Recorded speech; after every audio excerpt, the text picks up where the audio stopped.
안녕하세요. 이상큐브입니다. 아프가니스탄 정부가 이슬람 무장 조직 탈레반에 의해 붕괴되자 중국의 군사적 압박을 받는 대만에서도 적잖은 논란이 이어지고 있습니다. 미국이 그동안 각종 원조를 아끼지 않은 아프간에서 일방 철수하면서 정권이 무너지자 미국에 대한 의존을 경계하는 목소리와 대만은 아프간과는 다르다는 의견이 충돌하는 모양새입니다. 지난 8월 17일 자유15 등 대만의 언론에 따르면 야당인 국민당 당적의 자오사오캉 BCC 라디오 방송국 사장은 전날 페이스북에 올린 글에서 대만도 아프간의 실패를 교훈으로 삼아야 한다고 강조했습니다. 그는 대만은 아프간에서 미국이 보여준 태도를 교훈 삼아 중국과의 전쟁과 평화 사이에서 명확히 생각해야 하며 미국에만 기대면 아무 일도 없을 것으로 보아서는 안 된다고 주장했습니다. 또 전쟁을 해야 한다면 지금처럼 미국의 의지에 모든 것이 태평하다는 생각을 버리고 준비를 철저히 해야 한다고 적었습니다. 자오사오캉은 이어 차이잉원 총통에게 중국과의 전쟁을 결정했다면 징병제복원 외에도 전 국민의 징병제를 실시하는 이스라엘과 같은 엄격한 훈련 및 최신 무기 등을 준비해야 한다고 역설했습니다. 그러면서 만약 아프간처럼 사태가 위급해지면 차이 총통의 선택은 결사항전과 해외 탈출 가운데 어느 것이냐고 물었습니다. 이에 대해 수전창 대만 행정원장은 아프간의 정세가 어지러운 것은 내부 정세가 먼저 어지러웠기 때문이라며 내부의 안정과 질서가 유지된다면 대만을 침략하려는 어떠한 무력에도 대항할 수 있다고 반박했습니다.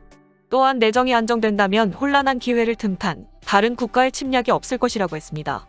그러면서 대만이 신종 코로나 바이러스 상황에서도 일치 단결해 마이너스 성장인 타국과 달리 대만 경제는 플러스 성장세로 돌려놓은 점을 언급하며 대만의 저력을 거론하기도 했습니다. 또한 대만의 자유15는 허차오둥 대만 동투르키스탄 협회 이사장과의 인터뷰에서 아프간 정부의 붕괴 속도는 상상을 초월한다며 500명의 정부군이 30명의 신학자를 이기지 못했다고 말했습니다. 이어 현재의 아프간의 상황은 1949년 중국에서 국민당이 정권을 잃고 대만으로 이주한 것과 비교할 수 있을 뿐이라며 지금의 민주 대만과는 비교할 수 없을 것이라고 말하고 지금의 대만은 인도 태평양 지역의 전략적 허브에 위치하고 있다. 미국과 일본, 한국 및 유럽연합, 그리고 G7 모두 대만 해협의 안정을 지지한다. 따라서 아프가니스탄을 예로 들어 대만이 미국에 의존하지 말라고 요청하는 것은 완전히 잘못된 것이다라고 말했습니다. 야오흥샹 전 국방대학의 명예강좌학자도 대만은 아프가니스탄이 아니다라면서 부패한 아프간 정부와 달리 대만의 국방 전략은 정규군이 방어하는 형태로 아프간의 내전과 베트남의 유격전과는 확연히 다르다고 지적했습니다. 그는 나토 회원국들과 일본 및 한국, 리투아니아와 에스토니아, 라트비아 등 발트 3국, 폴란드 등의 국가안보 전략이 모두 미국과 함께하는 것이라면서 대만은 당연히 미국 쪽에 서야 한다고 역설했습니다. 이어 한국도 KF-21을 개발하고 있다며 한국이 미국의 무기를 구매하면서도 한국형 전투기 개발에 나섰고 있습니다. 대만도 안보 전략을 더욱 적극적이고 명확해야 한다고 덧붙였습니다. 이 말은 대만도 한국의 KF-21처럼 자주국방의 의지의 표현으로 전투기를 적극 개발해야 한다는 의미입니다. 대만은 현재 차세대 전투기를 개발한다고 몇 차례 대만 언론에서 밝혀지만 자세한 재원은 공개되지 않고 있습니다. 지난 4월 15일 영자신문인 타이완 타임스는 대만이 차세대 전투기를 개발 중이라고 보도했습니다. 또한 대만은 차세대 전투기의 개발과 더불어 엔진도 개발 중이라고 밝히고 특히 한국의 KF-21의 개발 비용은 너무 많으며 대만은 한국보다 적은 비용으로 차세대 전투기를 개발할 수 있다고 밝혔습니다.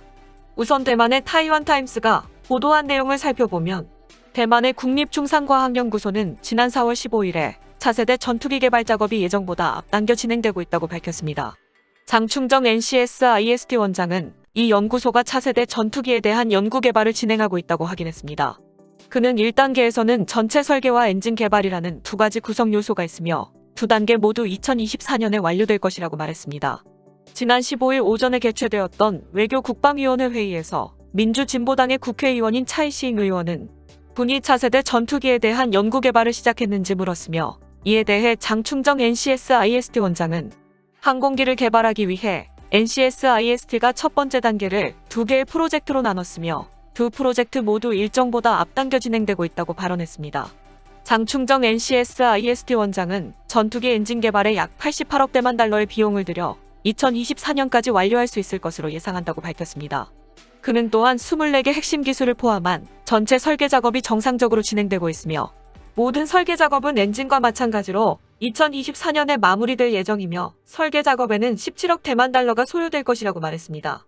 한국이 차세대 전투기 개발에 2천억 대만 달러를 투자하고 있는데 반해 대만의 차세대 전투기 개발에는 엔진과 전투기 개발 비용을 모두 합해 왜 100억 대만 달러밖에 들지 않느냐는 질문에는 장충정 원장은 KF-11 개발에 2천억 대만 달러는 너무 많은 비용이라고 말했으며 연구 개발이 단계적으로 진행될 것이라고 답했습니다.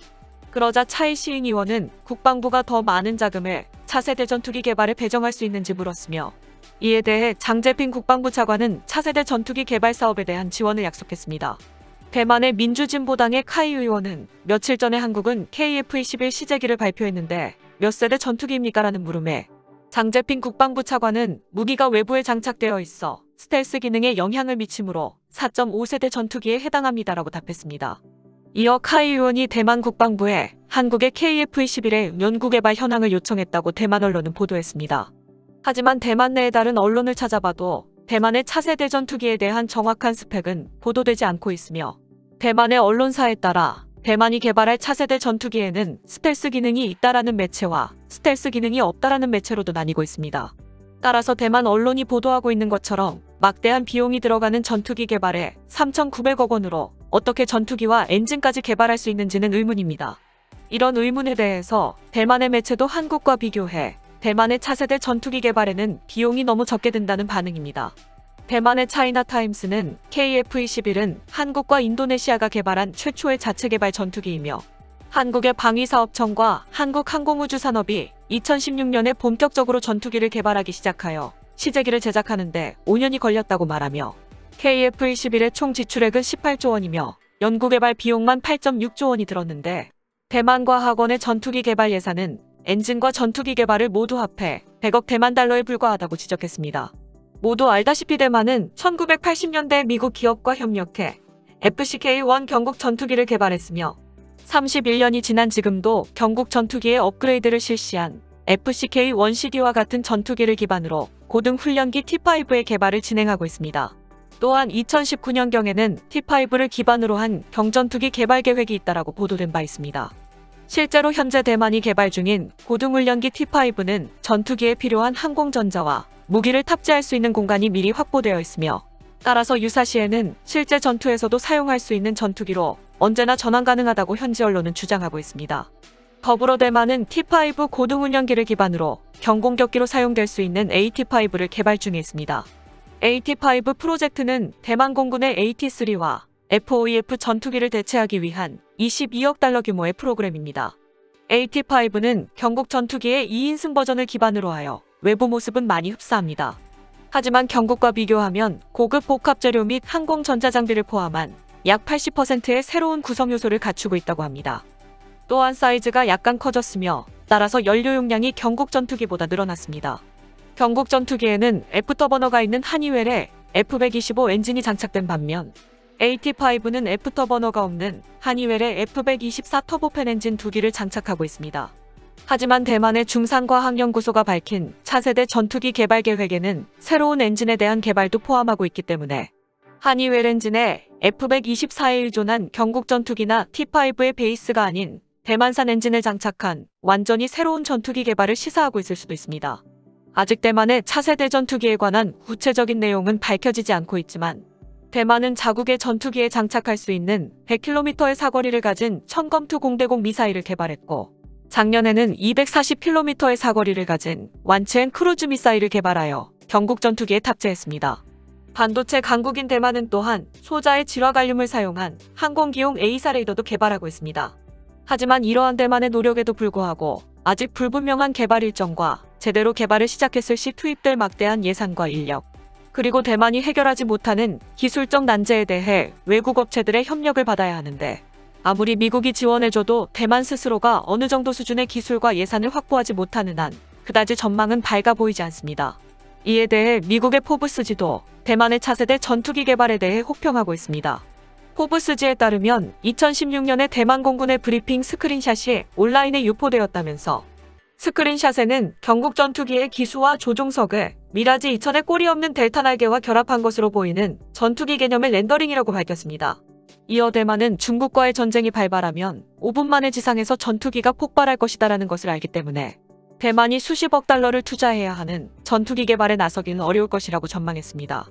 하지만 이번 아프가니스탄에서의 미군의 철군은 대만에겐 상당한 불안감으로 다가온 것으로 보이며 이러한 기조 속에서 대만은 자주 국방에 더욱더 박차를 가할 것으로 보이며 차세대 전투기 개발 또한 결정될 것으로 보입니다. 이상 마치겠습니다. 시청해주셔서 고맙습니다. 이상큐브였습니다.